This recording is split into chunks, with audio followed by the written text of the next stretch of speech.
The current social movement towards eating organic food seems to be gaining momentum in today's world. On the surface, eating organic is a movement towards a healthier way of life, which I can certainly get on board with.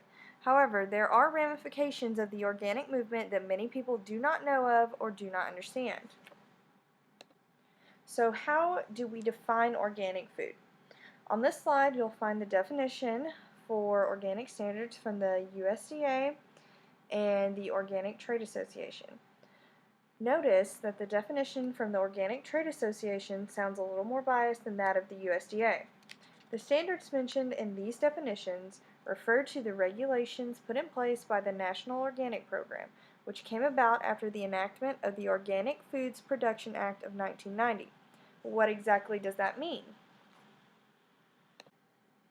The standards by which a food or produce can be labeled organic fall under three categories: crop production, livestock, and processing, labeling, and packaging. Specific requirements under each category are outlined within the OFPA, but they basically say that every part of the production, from planting to distribution, must remain organic, without the use of synthetic fertilizers, artificial hormones, antibiotics, or GMOs. These practices will correlate to a so-called level of organic, depending on the percentage of organic ingredients. So you'll have 100% organic, certified organic, which is at about 95%, made with organic, which falls in between 70% and 95%, and specific organic ingredients, in which the product will list the organic ingredients that are contained in the product. Most of these guidelines are uniform across the United States, but some states may have stricter labeling laws. These standards are to be enforced by visits from state, private, or USDA certifying agents. So that still seems a little complicated, but it basically boils down to food being produced without synthetic material. The main goals of the organic movement are to be more conscious of the foods being put into our bodies, promote community health, achieve excellence in farming and commerce, and protect the environment. With organic food consumption on the rise every year, from about 3.9 billion in 2014 to 4.2 billion in 2015, we should be seeing the positive effects, but is that really what's happening? The organic label is often associated with increased health value, but this is not necessarily true. The USDA specifically notes that the organic labeling program does not take into account food safety or nutritional value. On this slide, I have summarized some of the basic claims of the organic movement, including the claim that organic food is inherently healthier and contains lower levels of pesticides, GMOs are unhealthy, and that organic practices protect biodiversity. I will be discussing these claims in depth and assessing the level of scientific research backing these claims and their counterclaims. The Stanford study comparing organic produce to conventional produce was a systematic review of over 240 studies completed in 2012 and is considered the paramount of studies in this area. It revealed that organic food was no more nutritional than conventional food in regards to vitamins, including vitamin A, ascorbic acid, beta-carotene, and alpha-tocopherol, and 11 different minerals as well, with the exception of phosphorus, that organic produce was found to contain significantly higher levels. That being said, phosphorus deficiency is relatively rare because it is abundant in any diet, so there may be no clinical significance in that finding. Conventional and organic products had similar levels of bacterial contamination. However, when looking at organic farms that use manure as their primary method of fertilization, the rate of bacterial contamination was much higher. Comparison of organic and conventional meats and dairy products show benefits on the organic side. Organic milk and chicken were both shown to have significantly higher levels of omega-3 fatty acids. Additionally, analysis of bacteria in meats found that conventional methods contained more antibiotic-resistant bacteria than organically produced meats. All of these findings, though significant, are somewhat limited due to the heterogeneity of the studies analyzed.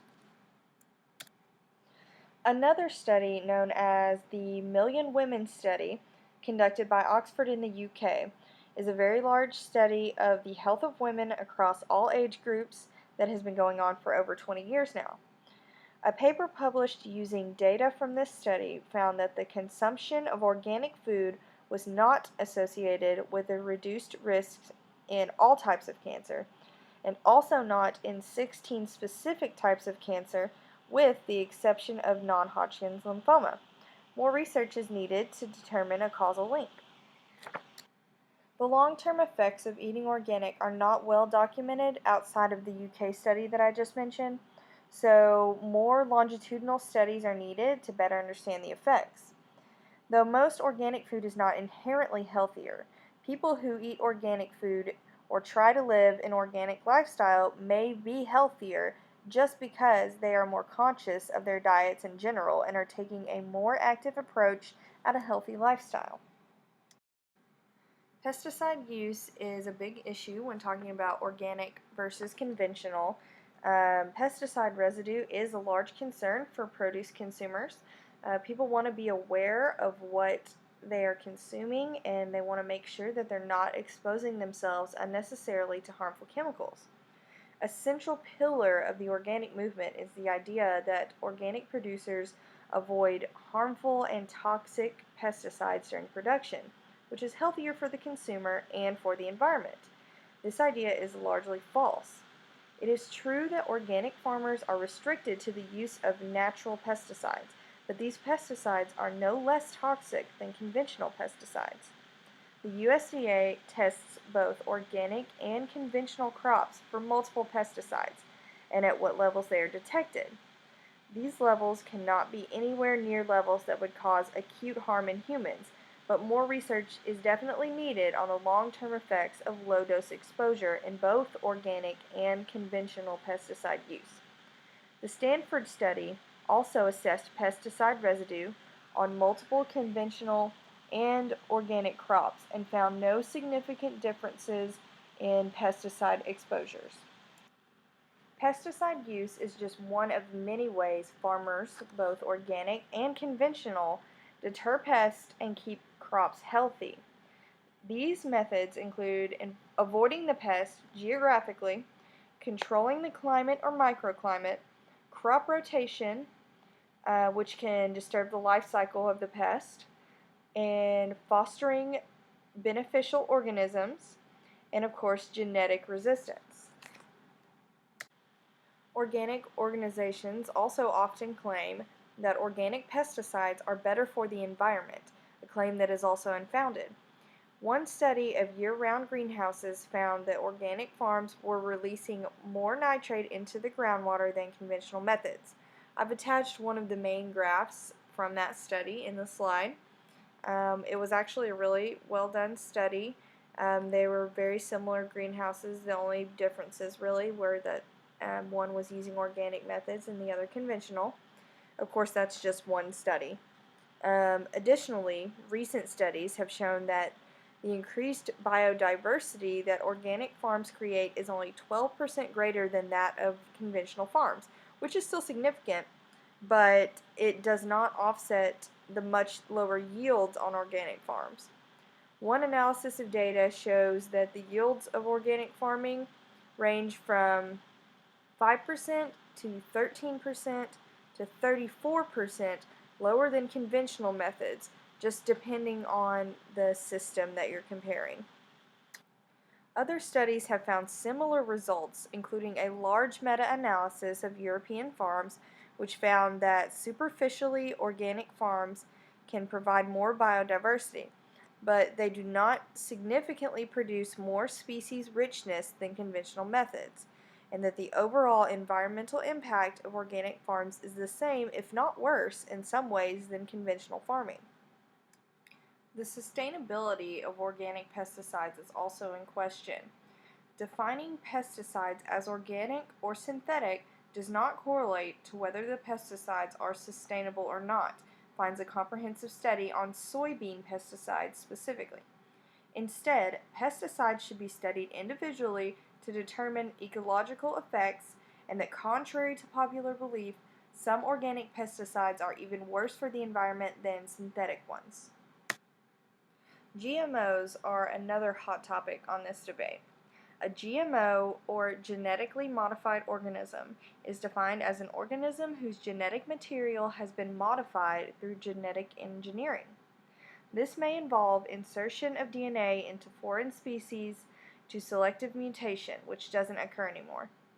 GMOs are used to avoid pests, to increase crop yield, and to change conformation of the produce.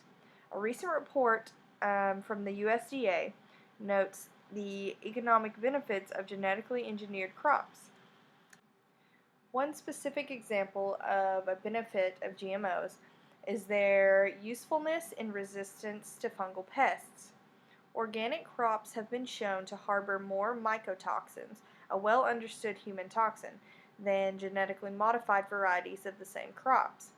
Additionally, a meta-analysis of genetically engineered crops completed in 2014 found that the use of genetically engineered crops has reduced pesticide use by 37%, increased crop yield by 22%, and has increased farmer profits by 68%.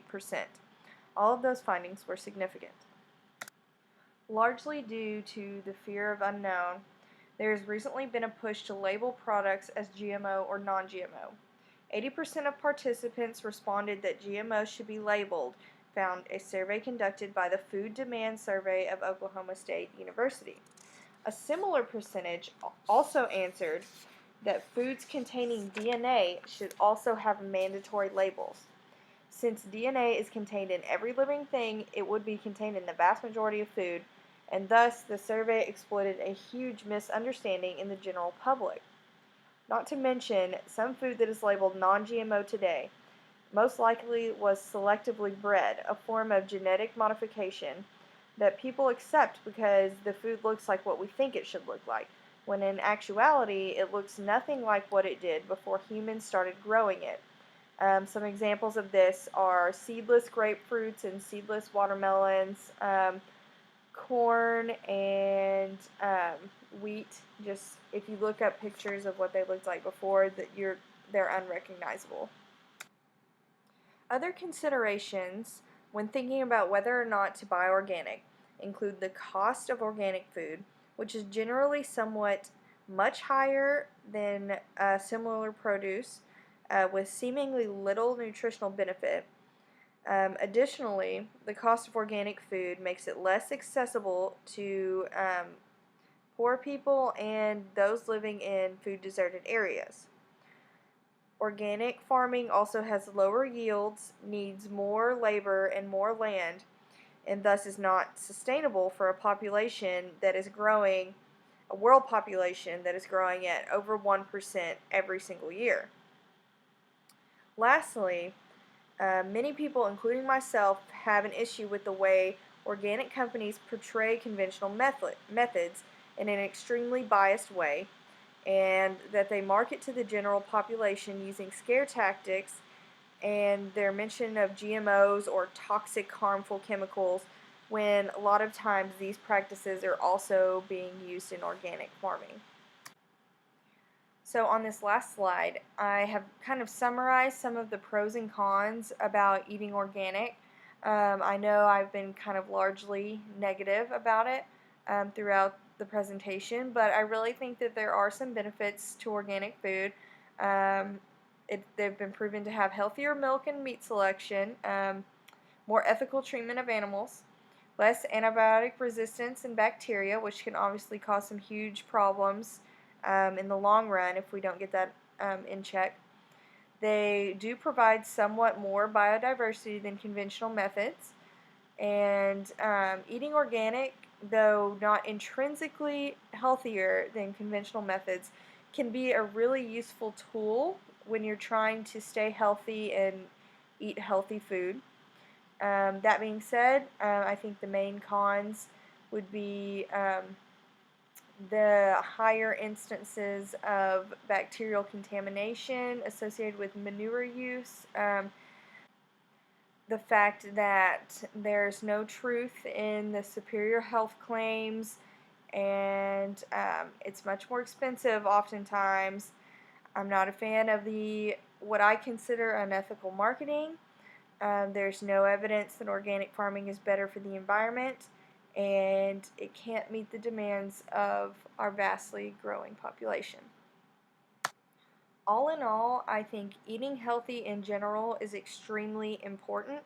However, eating healthy does not necessarily mean that you have to eat organic food. Although, if you can't afford it, it can be a helpful tool in being aware of your diet.